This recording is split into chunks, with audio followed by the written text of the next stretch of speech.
Hello out there, and doing something a little bit different today. This is a classic design from ZT, the 0400, and this is going to be the first video in a series that I'll occasionally do called Classics Uncovered. And the reason for this is that whenever I come across a knife like this one which was loaned to me by my buddy Machete J, but whenever I come across a knife like this, there's really no point in doing a full review of it, right? I mean, this is an old discontinued ZT. It's probably pretty hard to find now. The most recent video that I found on YouTube about this model is 8 years old. So there's really no point in me breaking down and nitpicking this and that or saying how great any aspect of it is, but it still is worth the time to make a video. So I wanted to go over it a little bit today, show off some of the features of it, and yeah, hopefully we'll get a playlist going with some other neat and hard to find classics that that really I've never done a full video on for that reason. So let's get started.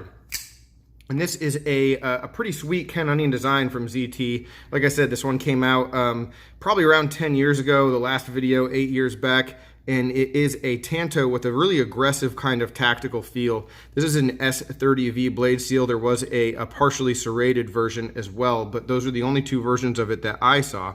So here are all the markings. 0400, made in the USA, Ken Onion design, the serial number, the blade steel, which is S30V, and then it even says speed safe. So back then they were doing a lot of stamping. All right, and this one has a liner lock, and it's just, for me, it's just a super cool piece of Ken Onion design history, you know, with his collaborations with ZT and Kershaw. And if you take a look at it, you know, it is reminiscent of Kershaw's more than ZT's, just in that it is assisted opening, and it does have the track tech kind of inserts, and excuse the appearance of my Franken blur, but here's my Kershaw blur. It is literally the same material that is on the blur, just in the aluminum frame, just the same way as you have with the blur. All right, so just a lot of similarities there. And the price point, and this might be incorrect because I could not find that much information on it, but the price point that I saw of this knife from when it was available was around $140. So, you know, you are getting a ZT from 10 years back that is a pretty nice USA made quality, and 140 really isn't too high.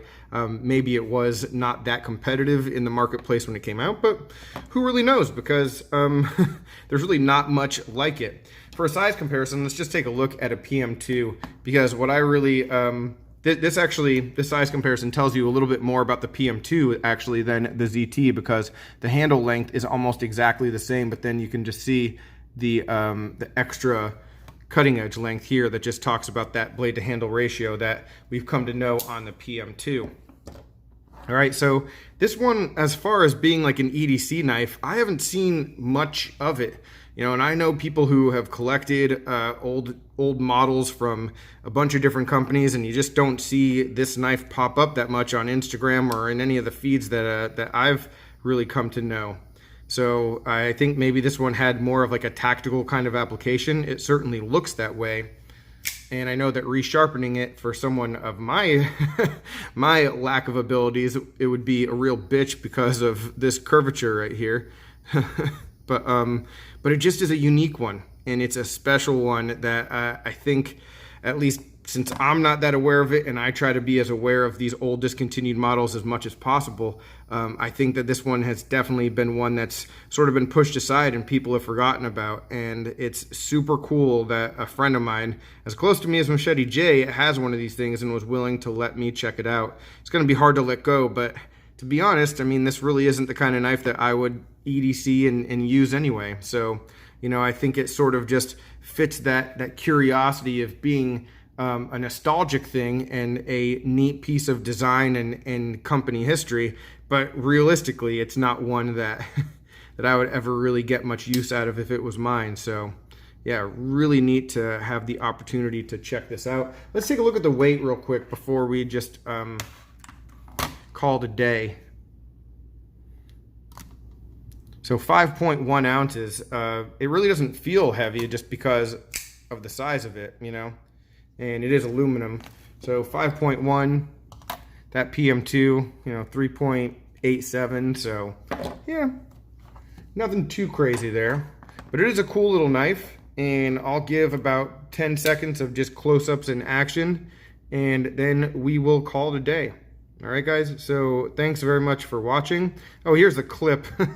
This is that old ZT Kershaw clip that's sort of just gone by the wayside as well. It was on the Skyline. Leaves a lot of real estate sticking up, but that was sort of the way back then. So, yeah, very cool. The action on it is pretty good, and the fact that you have the thumb studs and the flipper, definitely like that. All right, that's it, guys. Just a quick little look at a classic piece of ZT history. Thanks for watching, and take care. Have a good one.